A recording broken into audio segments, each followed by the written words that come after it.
Hey guys, today I'll show you a science fiction thriller TV series named Daredevil Born Again Season 1. Spoilers ahead, watch out and take care. The drama begins with Matt, a man who lost his vision in a childhood accident but gained superhuman senses in return. By day, he's an unassuming blind attorney fighting for justice in the gray areas of the law. But once night falls, he transforms into Daredevil, patrolling the streets and alleys of New York City, taking on the criminals who slip through the cracks of the legal system. Matt runs a small law firm with his close friends, Foggy and Karen. After wrapping up a particularly tough case, the trio heads to a bar to unwind. But a sudden, unexpected incident sets off a chain of events that changes everything. While flirting with a woman at the bar, Foggy receives a frantic phone call. His friend says someone has broken into his home and his life is in danger. Sitting at a distance, Matt hears every word. The place in question is only a few minutes away. Without hesitation, Matt dons his suit and races off as Daredevil to save the day. But it turns out to be a setup, a classic bait and switch. Along the way, he hears the chilling click of guns being loaded. The real target isn't the caller, it's Foggy and Karen. Realizing he's been duped, Matt rushes back, but it's already too late. Foggy is shot before he even knows what's happening. Emerging from the smoke is none other than Daredevil's longtime nemesis, Bullseye.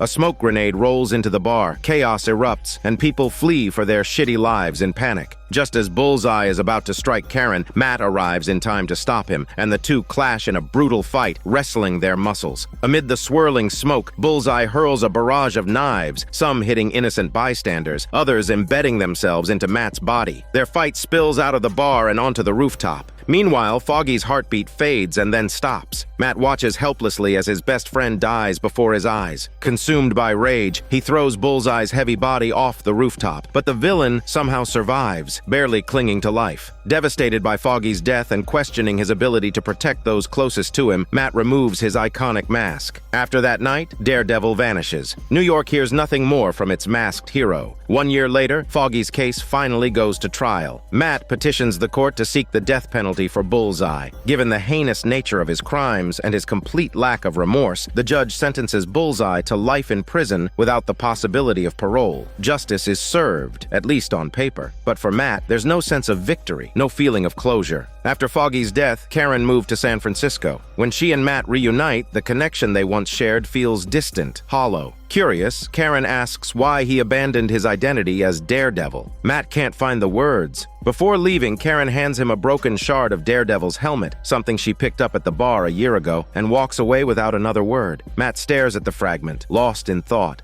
That night, while cooking dinner, Matt hears a shocking news report on TV. His arch-nemesis, Wilson, better known as Kingpin, is running for mayor of New York City. Just days ago, the city's most notorious crime lord made a dramatic comeback. Though his wife, Vanessa, has been running the family business smoothly, Wilson has his eye on the bigger picture. Sensing an opportunity to reshape the city's future and solidify his grip on power, he announces his campaign for mayor. To win public favor, Wilson promises a crackdown on crime and vows to rid the city of so-called vigilantes who wear costumes and take the law into their own hands. He brands them as lawless menaces disrupting the justice system and pledges to restore order by eliminating these masked threats once and for all. The next day, Matt hit the streets and noticed just how popular Wilson's campaign had become. With the media hyping up his message, many New Yorkers were now firmly in his corner. But Matt couldn't believe for a second that Wilson had truly turned over a new leaf. Determined to find the truth, he began investigating Wilson in secret, only to discover that every cent of his campaign funding checked out legally. Still, Matt refused to believe that a former crime lord was suddenly working for the greater good. After some soul-searching, he decided to confront Wilson directly. That afternoon, Wilson had just wrapped up another rousing speech when he noticed Matt waiting patiently outside. Their reunion lacked the tension of the past. Instead, the atmosphere was surprisingly cordial, almost like old acquaintances catching up. Matt asked why he'd decided to run for office. Wilson simply echoed his campaign rhetoric, insisting that he only wanted to do something meaningful for the people of New York.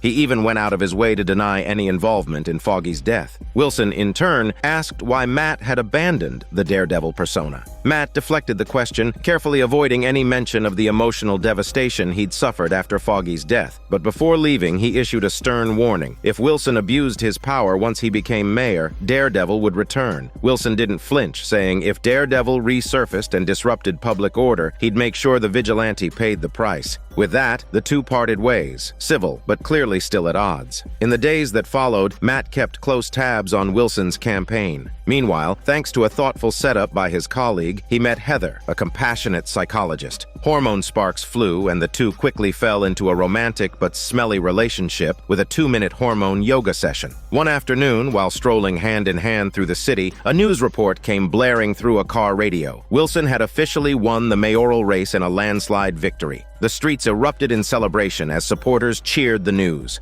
Back at campaign headquarters, the team was swept up in celebration. Everyone, that is, except Vanessa. Calm and composed, Wilson's wife remained an enigma. That night, Wilson stood atop City Hall, surveying the city as the lights danced across his face. Meanwhile, Matt had just dropped Heather off at home. Looking up, he locked eyes with Wilson on the rooftop. From opposite sides of the city, the two men silently acknowledged each other. A new war between justice and corruption was quietly brewing. As the new year arrived, Wilson sat behind the mayor's desk and addressed the people of New York in his inaugural speech. He made his stance clear. The city no longer needed so-called heroes like Daredevil or Spider-Pig. From now on, law and order would take precedence. No more vigilantes, no more chaos. Under his leadership, New York would enter a new era, an era where he called the shots. But would things really go according to his plan? One day, Matt visited the police station on legal business. Thanks to his heightened senses, he overheard officers interrogating a suspect with clear signs of excessive force. Identifying himself as a lawyer, Matt stepped in to speak with the man, Hector, and slowly uncovered the truth. The night before, Hector had witnessed a bullying incident in a subway station. With good intentions, he tried to step in and break it up, but the two aggressors quickly turned on him, forcing Hector to defend himself. During the scuffle, one attacker stumbled onto the tracks and was struck by an oncoming train. His companion, actually an undercover cop, immediately pulled a gun and arrested Hector on the spot. That's when Hector realized the man he had accidentally killed was a police officer. With no witnesses willing to speak up and the surviving cop having fled the scene, Hector was now being charged with murdering an officer.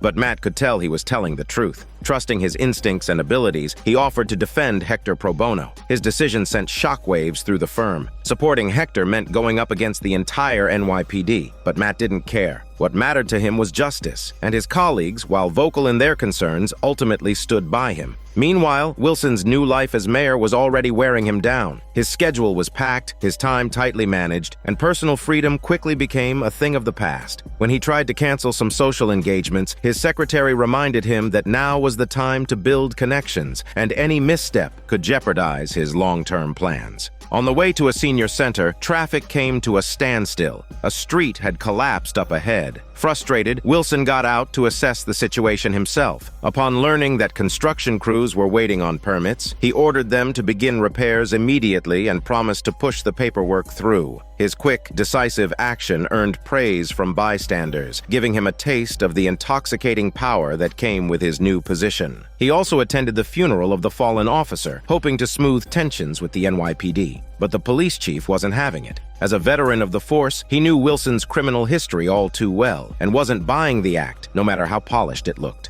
The next morning, the police chief showed up at the mayor's office with a letter of resignation in hand. He refused to work under someone like Wilson, but to his surprise, Wilson responded with a knowing, unsettling smile. While complimenting the burger on his desk, Wilson casually revealed a framed photo of the chief's wife and children, an obvious threat cloaked in politeness. Then, with a righteous tone, he rejected the resignation outright. Faced with the implicit danger to his family, the chief had no choice but to swallow his pride and accept the situation. Meanwhile, word quickly spread that Matt had taken on the case of a suspected cop killer. The public reaction was swift and intense. At the preliminary hearing, the judge didn't even allow Matt to present a defense. Hector was summarily charged with first-degree murder, with no option for bail. Frustrated but undeterred, Matt knew the only way to clear Hector's name was to uncover solid evidence, and fast. Two of Matt's colleagues headed to Hector's home. While one spoke with Hector's wife, the other colleague stumbled upon a shocking revelation. The man accused of killing the officer was actually a superhero. Known to the public as White Tiger, his powers came from a mystical family heirloom, a White Tiger amulet passed down through generations. During Daredevil's absence, White Tiger had quietly taken up the mantle of protector, fighting crime from the shadows. But this discovery complicated things further. Given Wilson's outspoken campaign to eliminate masked vigilantes, revealing Hector's identity as White Tiger could only make matters worse. Determined to make the court see reason, Matt appeared before the judge and argued that Hector should not be treated differently or unfairly because of his superhero identity. In the end, he successfully convinced the court to judge the case based on facts, not fear or bias. With no new leads from his team, Matt took matters into his own hands. For several days, he tracked the surviving officer involved in the incident, using his heightened senses to pick up on subtle clues. Eventually, he overheard a conversation that led him to a potential eyewitness, along with a chilling plan to silence the man before he could testify. Matt rushed to the witness's home, arriving just ahead of those who meant to do harm. He pleaded with the man to testify on Hector's behalf. But before he could finish, heavy footsteps pounded up the stairs. Matt told the witness to escape through the back window while he stayed behind to deal with the arriving officers. Failing to find the witness, the officers turned their fury on Matt. They beat him viciously, and though Matt refused to fight back at first, the violence escalated. One of the officers even drew his gun. That was the breaking point. All the anger and frustration Matt had bottled up exploded. He lost control, and in a moment of blind rage, accidentally killed both officers. As he stood over their bodies, reality hit him like a freight train. Two men were dead like two pieces of shit. The consequences would be irreversible. After the death of his best friend, Matt has abandoned his identity as Daredevil, choosing instead to pursue justice strictly as a lawyer. Meanwhile, the crime lord Wilson has successfully been elected mayor of New York City and now seeks to sever ties with his criminal past. With the power vacuum left in the underworld, rival gangs begin turning on each other in a brutal turf war. One day, two delivery drivers are ambushed by a rival gang. One of the gang members politely takes the keys to their truck, and the driver, knowing the rules, quietly hands over his wallet. But the man in the passenger seat refuses to cooperate and hurls insults instead. The gang member, annoyed, draws a gun to teach him a lesson. Crime in Hell's Kitchen skyrockets, and public safety quickly becomes a hot-button issue. Word of the incident soon reaches Mayor Wilson. Since he now has the police chief under his thumb, and the incident occurred in a key redevelopment zone, he orders the police to prioritize the case. After the secretary leaves, Vanessa voices her disapproval. She doesn't agree with Wilson abandoning his role as the kingpin of the underworld just to play the part of a clean-cut politician. She argues the city's descent into chaos is due to the lack of leadership. She believes Wilson can, and should, rule both sides of the law. But Wilson is unmoved. He wants the gangs to destroy each other, making way for a new, stronger order. Despite his indifference, Vanessa decides to take action. Behind Wilson's back, she summons two gang leaders under the pretense of Wilson's authority and forces the one responsible for the shooting to pay $1.8 million in restitution. Though reluctant, the gang leader complies, afraid of Wilson's past reputation. Wilson finds out soon enough. He warns Vanessa not to interfere in gang affairs again, saying breaking the peace and creating chaos is how true order is born. Vanessa, hurt and frustrated, insists that she worked hard to maintain balance in his absence. She doesn't want to see the structure she carefully preserved be torn apart by his new approach. Meanwhile, Matt is still doing everything he can to defend Hector in the police murder case. The trial date arrives. As seen earlier, the two dirty cops who tried to kill the witness actually survived. One of them threatens to press charges against Matt for obstruction, but Matt isn't intimidated. Intimidating witnesses is a felony, and there's no way the cop would dare expose what really happened that night. At the official hearing, the injured officer takes the stand first, painting himself and his partner as heroes protecting the public. He claims that while patrolling the subway, they identified themselves as police officers, but Hector still attacked them, shoving his partner onto the tracks. He even throws in a sob story about the deceased officer's family, winning sympathy from the jury and other officers in the courtroom. But Matt cuts through the theatrics. He points out that another man was also present at the scene, Torres, the same man beaten by the cops that night. The officers had intentionally omitted his presence from the report. Why? Because Torres was a confidential informant for the police. By hiding his involvement, the officers aimed to frame Hector without scrutiny, assuming Torres wouldn't be able or willing to testify. At that very moment, Matt's colleague is secretly transporting Torres to the courthouse, but the entire operation has been compromised. Traffic cops intercept the vehicle shortly after it leaves. To their surprise, Torres isn't inside. It was a decoy. Matt had anticipated the ambush and moved Torres by alternate means. Now, safely inside the courtroom, Torres takes the stand. He explains that a year ago he was arrested for drug trafficking, but made a deal with the police to work as an informant, which is why his charges were dropped. However, when asked about the night of the incident, Torres hesitates. Surrounded by officers in the courtroom, he loses his nerve. Fearing retaliation, he lies, claiming he was home all night and never went near the subway. Matt is stunned. He lashes out, demanding to know why Torres changed his story. His outburst sparks immediate objection from the prosecution, and the courtroom atmosphere turns electric with tension. Realizing he's lost control, Matt quickly composes himself and lets Torres leave.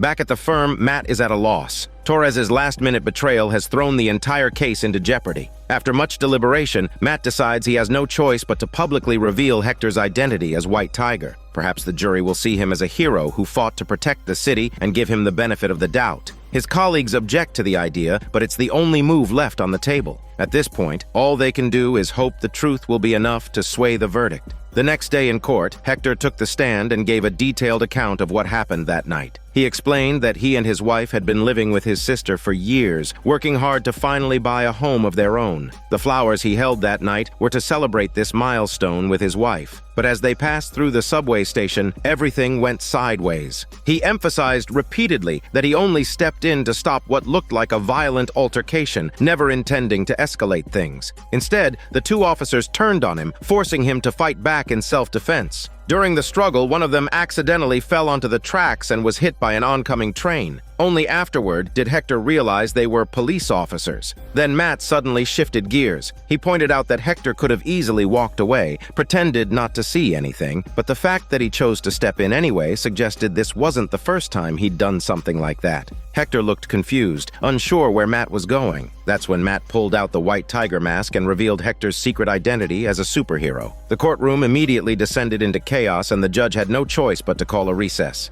In chambers, the judge summoned both Matt and the prosecutor for a private meeting. He was visibly upset because just episodes earlier, Matt had argued that Hector shouldn't be judged differently because of his White Tiger persona. Now, he had outed that very identity in open court. The judge accused Matt of playing games with the system, but what was done was done. All they could do now was wait and see how the jury would respond. Hector was furious. He told Matt he had no right to expose his identity without permission, but Matt insisted it was the only way to clear his name. He acknowledged that this might mean Hector could no longer fight crime as White Tiger, but reminded him there were other ways to serve the community and help people. Matt's gamble soon paid off. When the trial resumed, people who had once been saved by White Tiger began showing up in court to testify. Even some police officers shared stories of being helped by the masked vigilante. When Matt asked Hector why he kept risking his life for others, his response was simple: because it's the right thing to do. Slowly, the jury and the judge began to see Hector in a new light.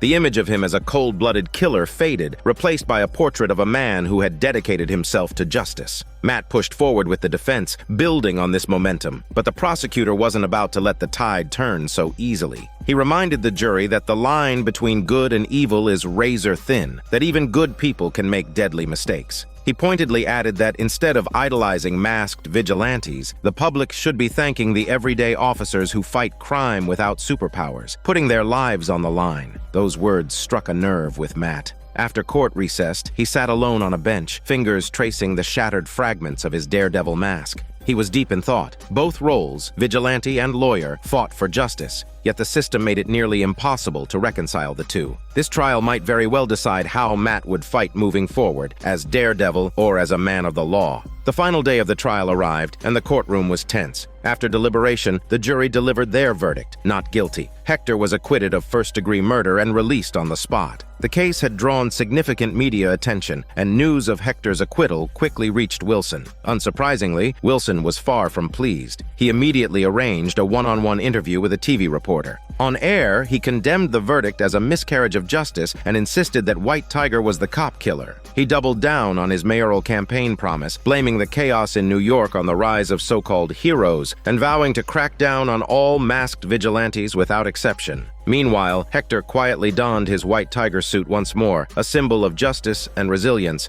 Though cleared of all charges, he knew his work wasn't done. He was ready to protect the city again, in whatever way he could. But just as he turned the corner on his first patrol back, a new threat appeared, a figure wearing a skull-emblazoned vest, the unmistakable symbol of the Punisher. Without a doubt, Hector was gunned down by the killer wearing a skull-emblazoned vest. After learning of his death, Matt went to the morgue to see him one last time. Watching Hector's personal belongings being bagged up one by one hit Matt hard. According to the forensic report, it was an execution-style killing. The assailant used custom-made 9mm rounds and shot Hector point-blank in the temple. No shell casings were found at the scene, suggesting that whoever did it knew exactly what they were doing. Just then, hurried footsteps echoed down the hallway. It was Angela, Hector's niece, and soon-to-be the second-generation White Tiger. She had come to say goodbye to her uncle. Matt couldn't bring himself to let her see such a brutal scene and quickly led her out of the morgue. But Angela already had her own suspicions. Though her uncle was ultimately cleared of murder charges, the trial had exposed his identity as White Tiger. She believed that once he saw the darkness festering in the system, it only strengthened his resolve to fight back. Perhaps that was what inspired her to take up his mantle. Meanwhile, at a bustling bar, Wilson's assistant was throwing back drinks with two rowdy party girls. Loosened by alcohol, he let something slip. Wilson was planning to bypass union regulations and partner directly with a shady waste disposal company. What the assistant didn't realize was that his drunken rambling had just put his entire career at risk. Moments after the assistant left the bar, a police cruiser pulled up outside a nearby store. A man known as Big Mike had been arrested for stealing 5 boxes of caramel popcorn, 2 of which the officers had already eaten. Fortunately for Big Mike, the local law firm happened to be offering free legal aid that week. By sheer luck, Matt was assigned as his defense attorney. At first, Big Mike tried to deny everything, but the store's surveillance footage clearly showed him pocketing the snacks. What made matters worse was his criminal history: drug use, breaking and entering, and a string of petty thefts. With that kind of record, he was facing at least 30 days in lockup. A suspended sentence was unlikely, but Matt promised to at least try and get the sentence reduced. Facing off with the sharp, no-nonsense prosecutor, Matt turned on the charm, complimenting her sexy figure, dropping casual references to her hometown, and making a sincere effort to connect. She was clearly receptive. Thanks to Matt's silver tongue and longing for his tongue massage, she ultimately agreed to a plea deal, just 7 days in jail. Matt couldn't wait to share the good news with Big Mike, but as he stepped outside, he ran into the same corrupt cop who had falsely accused Hector during the trial. Matt seized the opportunity and confronted him directly, suggesting that he had killed Hector out of revenge for the damage the case had done to his reputation. The corrupt cop snapped, slamming Matt against the wall and angrily insisting he had nothing to do with the murder. But Matt, listening closely to the rhythm of his heartbeat, could tell he was telling the truth. Whoever killed Hector, it wasn't the corrupt cop.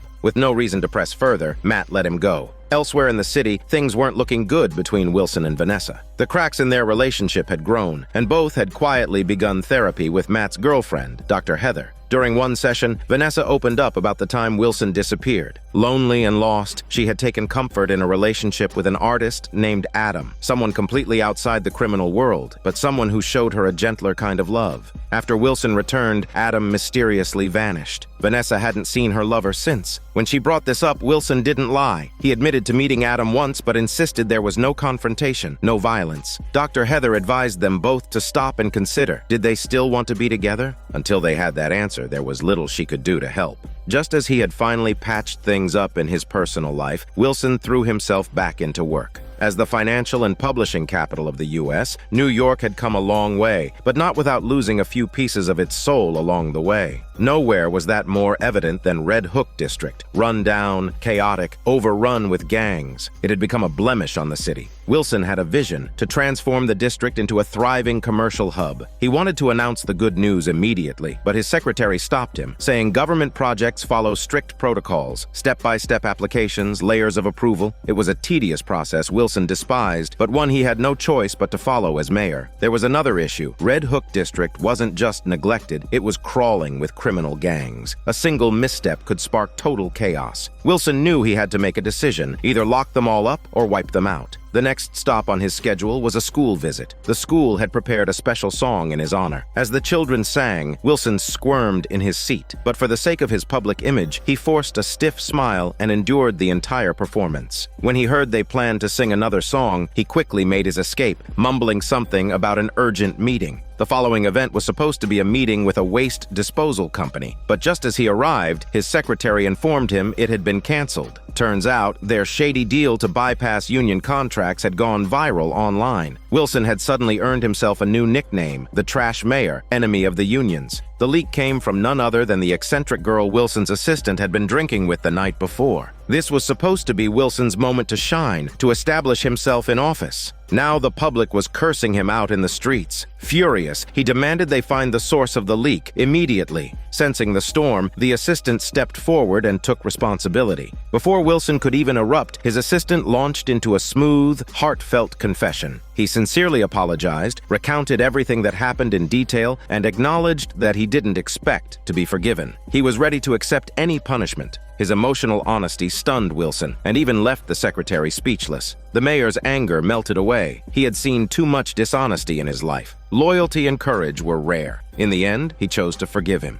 Meanwhile, Matt arrived at the scene where Hector had been gunned down. He stood quietly, listening to every sound. His cane accidentally knocked over a bottle, which rolled downhill toward a storm drain. Matt followed the sound and found a single bullet casing lying just inside the grate, the same type likely used in the murder. On closer inspection, he noticed a distinct symbol engraved on the shell. Relying on his memory, he quickly made his way through the city's crowded streets to a place he hadn't visited in a long time, Frank's territory. Frank, also known as the Punisher, is one of Marvel's most infamous anti-heroes. Once a highly skilled Marine, Frank witnessed a brutal gang shootout during a family dinner. His wife and children were killed in the crossfire. When the justice system failed him, he decided to take matters into his own hands. But his violent, unforgiving methods were so extreme that even superhero groups like the Avengers and the Defenders refused to let him join. Back to the story, Matt showed Frank the bullet casing. He wasn't just looking for clues. Frank could tell Matt wanted something more. He was seeking validation. Matt confessed that after his friend Foggy's death, he had given up his Daredevil identity. But it felt meaningless. Bullseye, the man who killed Foggy, hadn't paid with his life. Instead, he was lounging in prison without a care in the world. Matt had used the law to free Hector, and the very next day, Hector ended up dead on the street. Frank could see what Matt was struggling with. Deep down, Matt wanted to return as Daredevil, but guilt and shame were holding him back. Frank's words cut deep. Matt always talked about trusting the system, about justice through legal means. But inside, he wanted to tear these monsters apart with his bare hands more than anyone. Standing in front of someone who had suffered just like he had, Matt finally dropped the mask. He broke down and wept like a giant baby. After things finally calmed down, Matt returned home, where his girlfriend Heather had been waiting. The two wrestled their muscles passionately the moment they saw each other. 2 minutes later, as the fire faded and silence settled in, Matt found himself deep in thought. After wrestling with his emotions, he made his way to the rooftop chamber, a hidden room where several Daredevil masks were carefully arranged. Standing before his old gear, Matt couldn't resist. His hands itched for action, and before long, he was back in training. It was clear, the return of Daredevil wasn't just a possibility anymore, it was inevitable. Meanwhile, on the other side of town, Wilson visited a secret hideout where Vanessa's former lover, Adam, was being held captive. The man was a shadow of his former self, barely clinging to life. At the same time, a familiar figure emerged in a New York subway station. It was Muse, Marvel's deranged supervillain known as the Murder Artist. He was dragging his latest victim back to his underground studio. But before Matt's confrontation with Muse could begin, the story took a brief detour. Matt had long wanted to expand his law firm to help more everyday people. That dream took him to the Mutual Aid Bank of New York, where he applied for a loan. But the bank manager he had scheduled with was away on business, so Matt was greeted by the assistant manager named Yusuf Khan. At first glance, Yusuf seemed like just another banker, but behind the scenes he had a remarkable identity. He was the father of Kamala Khan, the fourth-generation Miss Marvel in the Marvel Universe. Yusuf carefully reviewed Matt's application, but ultimately turned him down. The law firm had taken on too much debt, and it didn't meet the bank's lending criteria. Disappointed but not surprised, Matt thanked him and left. But just as he reached the corner of the street, a group of armed robbers burst into the bank. They moved with military precision, cutting the security feed and subduing the guards before anyone could react. Panic erupted. Inside, Yusuf quickly made a covert call to the police. Meanwhile, Matt, still nearby, picked up on the commotion using his superhuman hearing. He turned back immediately. The robbers had herded everyone into the main lobby. Yusuf was pulled out of his office and forced to the front. Matt entered calmly, whistling as if nothing was wrong. Though fully aware of the situation, he played it cool, listening closely to map out the number of assailants and their positions. Strangely, the robbers didn't immediately demand cash. Instead, they called for the bank manager. The staff looked around, hesitant to speak, but the robbers quickly singled out Yusuf. Once they confirmed his role as assistant manager, they ordered him to open the vault. Just then, sirens blared in the distance. Police had surrounded the building, yet the robbers showed no fear. On the contrary, they seemed ready for this. They calmly began discussing Plan B, following orders from someone they called the boss. This clearly wasn't a random smash and grab, it was something much bigger. Matt heard every word from afar. When Yusuf was told to open the vault, Matt whispered for him to stall for time. He'd handle the rest. Outside, the police brought in a professional negotiator who quickly established contact with the robbers. They demanded the 3 large cargo vans should be delivered within 30 minutes. If not, they would execute one hostage every 10 minutes. In a show of supposed goodwill, the robbers agreed, after some back and forth, to release 2 hostages as a gesture of good faith. Originally, the robbers had selected Matt and a woman to be released. But just as they were about to go, the woman suddenly pleaded to leave with her newlywed husband instead. Matt volunteered to stay behind in her place. Though surprised by the offer, the robbers didn't object, and just like that, the woman and her husband were allowed to walk free. Meanwhile, Yusuf was taken by the lead robber down to the bank's underground vault. Matt, speaking with an old client, learned something crucial. This vault didn't contain cash or gold bars, only private safety deposit boxes. His own family had stored valuables here for decades, so he knew the layout well, and that right now, security would be at its weakest. Suddenly, Matt announced he needed to use the restroom. To his surprise, the robbers didn't question it. One of them simply warned him at gunpoint and escorted him there. Though Matt was blind, the gunman didn't let his guard down for a second, following closely behind. As they descended the stairs, Matt quietly folded up his cane and struck. The thug never stood a chance. During the scuffle, Matt heard the robber's shotgun slipping from his grasp. In a fluid motion, he dodged, repositioned, and caught the weapon mid-air. Moments later, the thug collapsed, unconscious at Matt's feet. Back at the vault, Yusuf did exactly as Matt advised, stalling for time, buying every precious second he could. But just as the robber began to grow suspicious and raised his weapon, Matt arrived in time to knock him out and save Yusuf. It was only then we learned how complex the vault really was.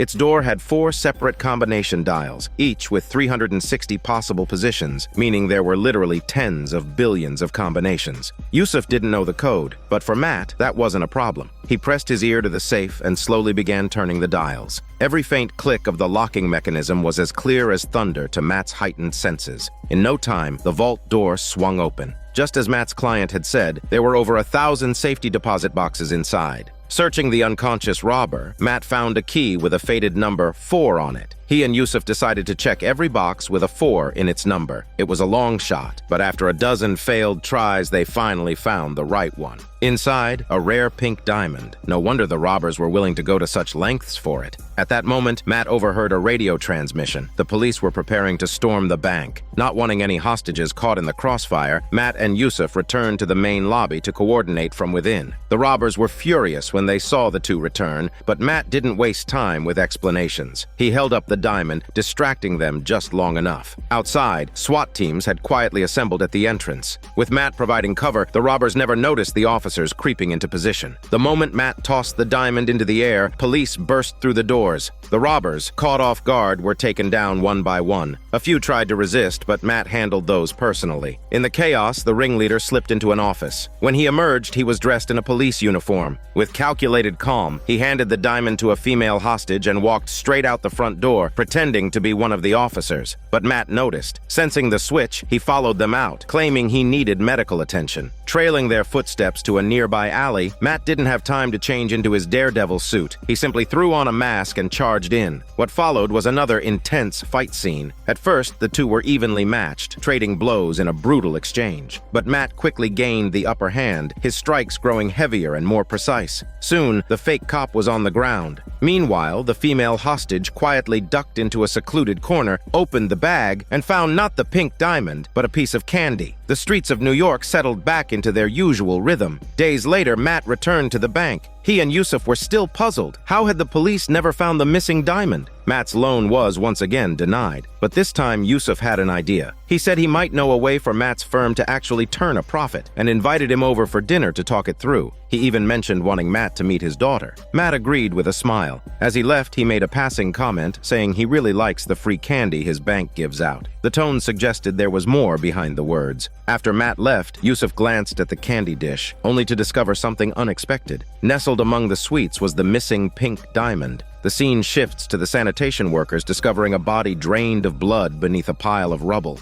At the same time, huge murals suddenly appeared all over the streets of New York. Murals so massive and stubborn they were nearly impossible to remove. The city's management bureau sent samples of the paint for analysis and made a chilling discovery. The red pigment contained human blood. Police testing on 12 known murals uncovered blood traces from over 60 victims. And there were at least 20 more murals like these out there, meaning the actual number of victims was far higher than anyone had imagined. The police chief suspected they were dealing with a serial killer and wanted to issue a public alert to raise awareness and caution. But Mayor Wilson had a different perspective. He argued that issuing a warning would only alert the killer and drive them further underground. Once the storm passed, more people would likely fall victim, and the mayor's reputation would take a serious hit. For now, Wilson believed it was wiser to investigate quietly behind the scenes. Though reluctant, the police chief had no choice but to comply. That afternoon, Wilson received an uninvited visitor. It's Luca, a local mob boss. He'd masterminded the earlier bank heist, and previously Wilson had forced him to pay a $1.8 million settlement over a gang-related carjacking and murder in the Golden Hook district. This time, Luca came with a clear message. His era was over. From now on, the underground world of New York would be run on Luca's terms. Wilson showed no fear. Instead, he demanded Luca pay him an additional $1 million as compensation for challenging the mayor.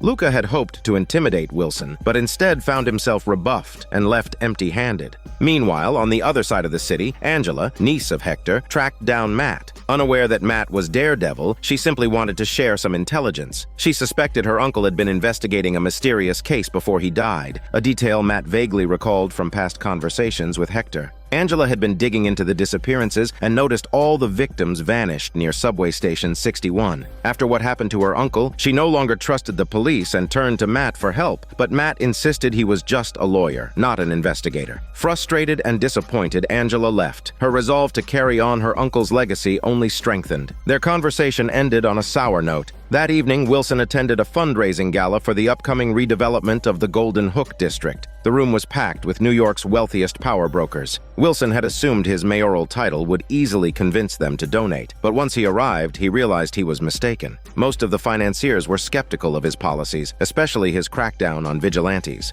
Unlike the street-level crime fighters, these tycoons cared more about public panic and social unrest, which threatened their profits. Some even suspected Wilson's redevelopment plans were just a scheme to line his own pockets. One woman bluntly told Wilson it didn't matter who sat in the mayor's seat. The real power belonged to the financial elite. Wilson tried to intimidate them with his former reputation as an underground kingpin, but they simply didn't take him seriously. Everything was playing out exactly as Vanessa had predicted. The political stage was far more violent and ruthless than the underworld ever was. Meanwhile, Matt, despite his protests that he didn't want to get involved, quietly began looking into the subway disappearances. From colleagues, he learned the police had zeroed in on a graffiti artist, none other than the infamous murder artist Muse. The victim count had already surpassed 60. Hearing this, Matt was shaken to his core. Though his co-workers tried to stop him, Matt's mind was already made up. Daredevil would soon return to the public eye. Meanwhile, Muse was painting on the street when he was approached by two superfans. Not long after, Wilson learned that the girls had been murdered. They were brutally drained of diabetic blood and had their eyes gouged out, reduced to nothing more than insignificant details in one of Muse's murals. The situation had escalated to a point where intervention was absolutely necessary. Wilson demanded the police chief form a special task force immediately. Given the severity of the case, this task force would no longer enjoy any special privileges or protections. They were authorized to use unconventional methods if needed. To Wilson, this ragtag group was nothing less than a bunch of extremists. They operated with reckless abandon and ruthless tactics, trampling all rules to achieve their goals. They were destined to become a sharp weapon in the fight against crime. Even their name hinted at another of Wilson's motives for creating this unit, cracking down on the so-called vigilantes. Fueled by Wilson's rallying, the group was fired up and seemed ready to face whatever came their way. But before they could track down Muse, Angela had already followed the clues to subway station 61. Built Built in the 19th century, the station also served as an entrance to many abandoned underground tunnels. Shortly after, Matt received a call from Angela's mother. Angela hadn't returned home since leaving the law office, and her mother was worried. Matt instantly sensed the gravity of the situation, hurried to the rooftop, donned his Daredevil suit, and sped off toward Station 61. Meanwhile, Muse had taken Angela to his secret lair and was preparing to extract pigment directly from her body using his collection tools. Just then, Muse heard a noise outside. Stepping out to investigate, he saw a subway train roaring past. Through the blur, the shadow of Daredevil gradually came into focus. Elsewhere, Wilson confronted Adam, Vanessa's lover. Wilson carried an axe, and everyone expected him to unleash brutal vengeance. Instead, he tossed the axe to Adam, saying he would spare his shitty life if he could beat him. Without hesitation, Adam lunged forward, but against Wilson, Adam was completely on the defensive, powerless to fight back. Two protagonists, worlds apart in morality, venting their rage in eerily similar ways.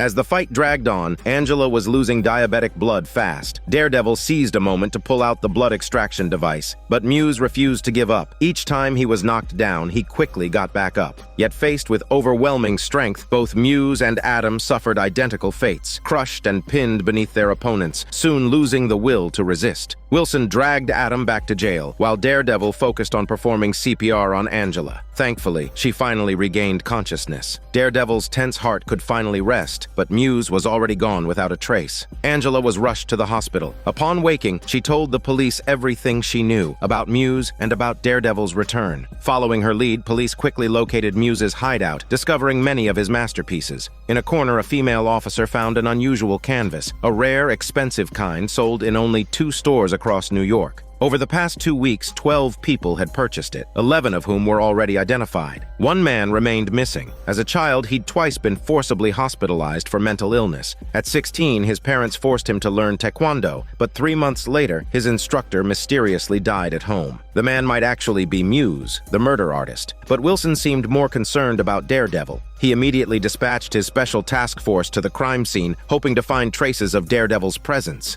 No sooner had they left than Daredevil dropped in from above. To prevent more innocent victims, he aimed to uncover patterns in Muse's killings or clues about the next target. Suddenly, Daredevil's hand brushed over a familiar face hidden among the paintings. Meanwhile, the said man arrived at Matt's girlfriend's clinic. While recounting strange dreams, he accidentally revealed details of his childhood that perfectly matched the female officer's investigation. At 20, he was expelled from a prestigious university's art department. The man then withdrew into himself until he met Heather, whom he described as a key that unlocked his inner turmoil and ignited a creative spark. As he spoke, his passion grew wilder and wilder. Without noticing, he began to bleed from the nose. Instead of wiping it off, he dipped his brush in his own blood and started to paint. As a psychiatrist, Heather immediately realized the man was a dangerous psychopath, but it was too late to back away. Meanwhile, the corrupt cop informed Wilson about Daredevil's appearance. Using facial recognition technology, they quickly identified Heather. Wilson ordered the special task force to rush to Heather's clinic.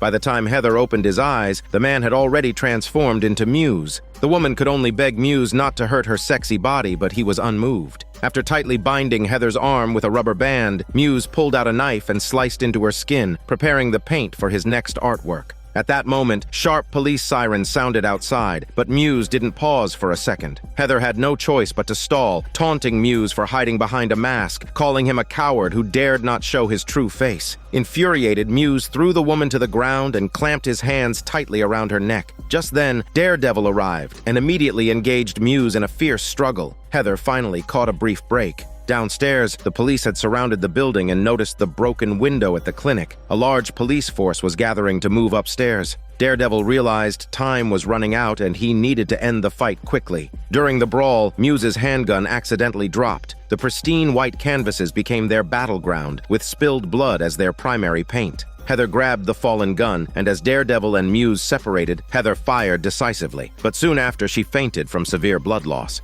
By the time the special task force arrived, all that was left was Muse's corpse and an unconscious Heather. Daredevil had vanished without a trace. After learning the details, Wilson made a bold decision. Since Daredevil would never show himself willingly, why not credit the special task force with the success? It would boost Wilson's political achievements and earn him more support. As Wilson openly accepted the praise in interviews, his wife Vanessa secretly met with Luca. Luca complained that since Wilson returned, there was no money to make and no rules to follow. He longed for the days when Vanessa was in charge. After careful consideration, Vanessa made her choice. She sent Luca the coordinates of Wilson's private location. But to everyone's shock, Luca was shot dead as soon as he arrived. Meanwhile, Heather woke up to find Matt guarding his side. The previous day's events felt like a nightmare, and the memory still sent chills down her spine all the way to her smelly butt. But one thing was clear. In the last moment before losing consciousness, Daredevil had called her name. Last time, we saw Vanessa orchestrate the murder of Luca, the current gang boss of the Red Hook district. This move cleared major obstacles for Wilson's port redevelopment project. To show his gratitude, Wilson brought Vanessa to the dungeon where Adam was imprisoned. Upon seeing Vanessa, Adam pleaded with her to spare his life for old time's sake. Wilson explained his changed mindset. He'd put everything behind him and just wanted to reconcile with Vanessa. How to deal with Adam was entirely up to her. Staring at the dungeon keys and a pistol on the table, Vanessa wrestled with her emotions.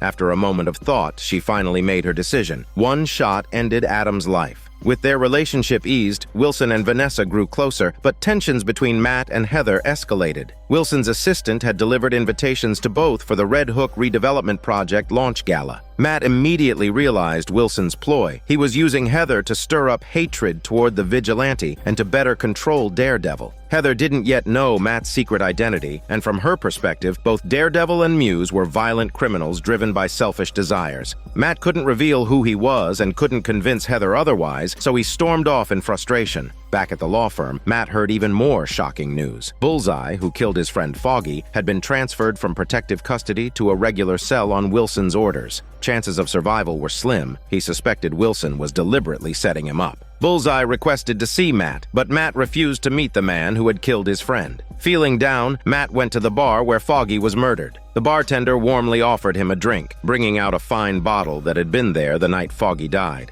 Matt immediately sensed something was off. Such expensive liquor was only ever brought out for celebrations. That meant Foggy's case was likely already won the case, and someone had brought in Bullseye to silence him. Matt then went to visit Bullseye in prison. The man refused to reveal who had ordered the hit unless Matt helped him escape. Unable to hold back his anger, Matt confronted Bullseye physically with his heavy muscles. But instead of anger, Bullseye thanked Matt, saying he already had a plan to get out. After patching his wounds, the guards prepared to escort him out. Suddenly, Bullseye fought back, easily overpowering the guards, putting on a prison guard's uniform and slipping away from the prison. Meanwhile, Wilson's banquet was officially underway. Attendees included government officials, media reporters, and even former financial backers who had once opposed him. But ever since Wilson formed his own tightly controlled special task force, many had noticeably shifted their attitudes toward him. Amid cheers from the crowd, Wilson and Vanessa made a striking entrance. Vanessa took the initiative to approach Heather, thanking her for the psychological counseling that helped both Vanessa and Wilson, crediting Heather for their reconciliation. Just then, Matt arrived late and apologized for his earlier rash behavior. Heather immediately launched into a tirade of accusations, while Matt quietly eavesdropped on a conversation between Wilson and a tycoon nearby. The two men then slipped into a private booth, where Wilson tried to get the tycoon to lead investments supporting his port redevelopment project, but the tycoon clearly looked down on him.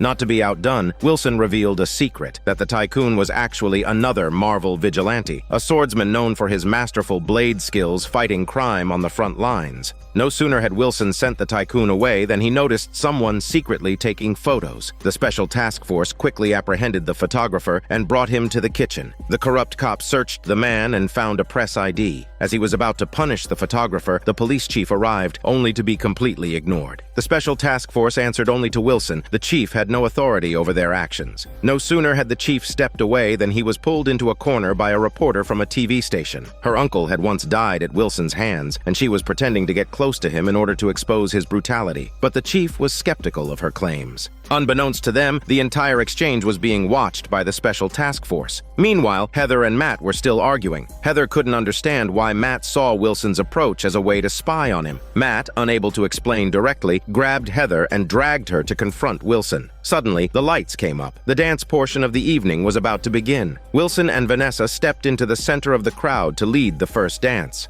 Matt promised he'd tell Heather everything, on one condition, that they join the dance as well. Just then, Wilson's assistant received a call from the warden, news that Bullseye had escaped prison. The assistant hurried to inform Wilson, unaware that Bullseye had already slipped quietly into the banquet. Matt immediately put the pieces together. Before Wilson's return, Vanessa had been in control of the underground crime syndicate. That meant Foggy's death was surely tied to Vanessa. Taking advantage of the dance, Matt approached Vanessa. As their verbal sparring heated up, Bullseye readied his revenge, aiming his gun at Wilson in the crowd. Matt heard the sound of the gun cocking and quickly pinpointed Bullseye's location. He rushed forward and took the bullet meant for Wilson. Chaos erupted instantly. Surrounded by the special task force, Wilson and Vanessa were quickly escorted out of the venue. Bullseye used the confusion to escape, while Matt experienced a true rebirth. Some might wonder why Matt takes a bullet for Wilson. Here are a few perspectives to consider. Some say it was Matt's unwavering sense of justice. He wanted to see justice served through the legal system rather than letting Wilson fall to Bullseye's revenge. Others believe Matt realized Vanessa's political power far exceeded Wilson's, so he needed Wilson's strength to counterbalance or even fight Vanessa. Some think Matt was playing a strategic game, sacrificing the short term to gain long-term influence, becoming Wilson's lifesaver, making it politically difficult for Wilson to target him, while giving Matt the cover to disappear and fully embrace his identity as Daredevil again. After being shot, Matt was rushed to the hospital. But when he woke up, the first name he called out was that of his ex-girlfriend Karen, making his current girlfriend Heather visibly uncomfortable, especially with their colleagues from the law firm present. Matt then shared his suspicions. Vanessa must have ordered the hit on Foggy because he had stepped on someone's toes. If they could track down the case Foggy was working on at the time, everything would become clear. He also warned Heather to stay away from Wilson, though Heather didn't seem to agree. Soon after, both women left the hospital room one after the other. Meanwhile, Vanessa wanted to confess everything to Wilson, but it seemed he already knew all along. He dismissed Vanessa's past dealings as mere small-time scrapes, mere millions compared to the tens of billions now at stake. Wilson was using the assassination attempt as a perfect opportunity, ordering his special task force to hunt down all the vigilantes at any cost. The police chief and his secretary tried to intervene, warning that such a crackdown would throw the entire city into chaos. Wilson brushed them off, insisting it was for public safety. After everyone left, Wilson stayed behind with his assistant and quietly ordered him to eliminate Matt without leaving a trace. After Matt took the bullet meant for the mayor and was critically wounded, the assassin turned out to be the infamous Bullseye, creating a perfect smokescreen for this manhunt. Wilson then called back his secretary, instructing her to secretly investigate whether his own people were truly loyal. Having spent years navigating the political game, the secretary immediately understood. Wilson was ready to purge any dissenters. The cold ruthlessness in his words sent chills down her spine. Next, Wilson met with executives from the power company, ordering them to cooperate fully with the upcoming raids.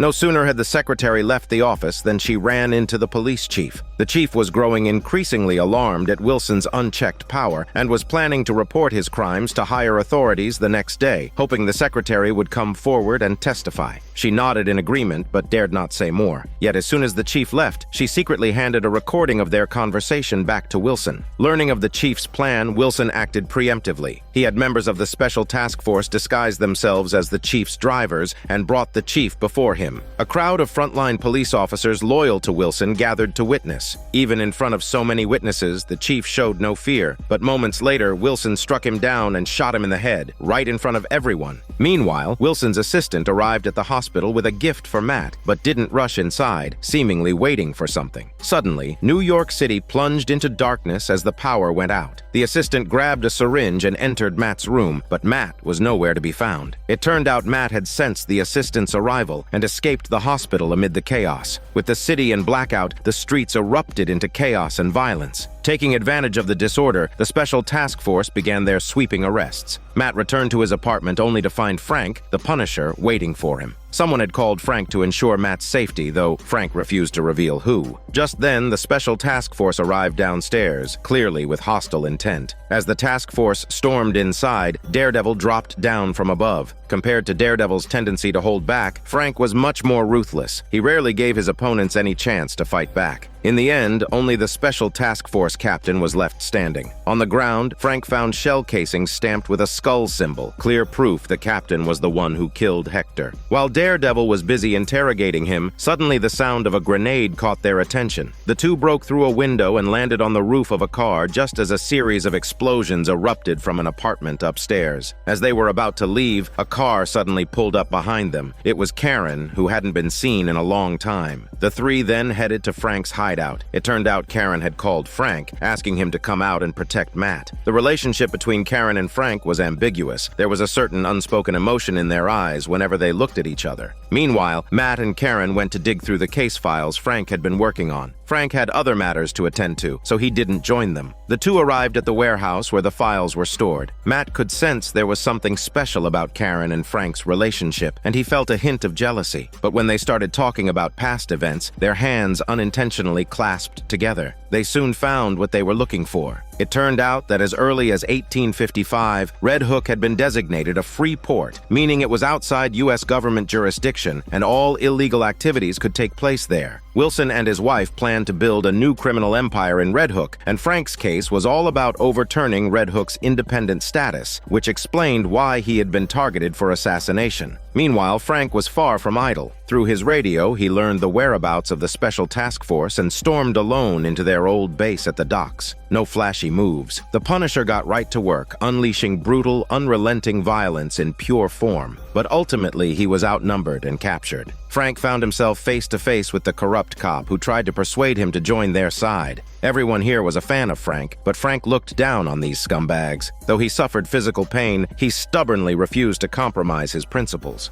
Elsewhere, Matt and Karen arrived at the docks and saw the Special Task Force members everywhere below. Matt wanted to sneak in quietly, but Karen stopped him. With his injury, if he went in, he'd either break his vow and kill or be killed. Doing so would hand the city over to Wilson. Matt accepted Karen's advice. It was time to build an army and take the city back. The next morning, power was restored in New York City. Heather was invited to the mayor's office, where Wilson appointed her as director of the city's mental health department. After some thought, she agreed. Wilson then gave a televised speech, blaming the police chief for fleeing during last night's chaos, but promising to shoulder responsibility and ensure everyone's safety. To stabilize this special period, Wilson enacted a temporary law. New York was immediately under martial law, with a nightly curfew starting at 8 p.m. Any actions by vigilantes were declared illegal. Meanwhile, Matt was confessing his doubts. He once thought he could drive away darkness, but almost got swallowed by it. Since Foggy's death, he'd lived in chaos, with Karen comforting him and urging him to pull himself together. Now was no time to despair. Suddenly, the woman opened the door, and standing opposite were Daredevil's supporters. At the same time, Wilson and his wife returned to the dungeon where many opponents of Wilson were imprisoned, including some vigilantes and Frank, the Punisher. The ultimate showdown between good and evil was on the horizon. With it, Season 1 comes to a close. This is Daniel CC Movie Channel. Stay safe and enjoy your day.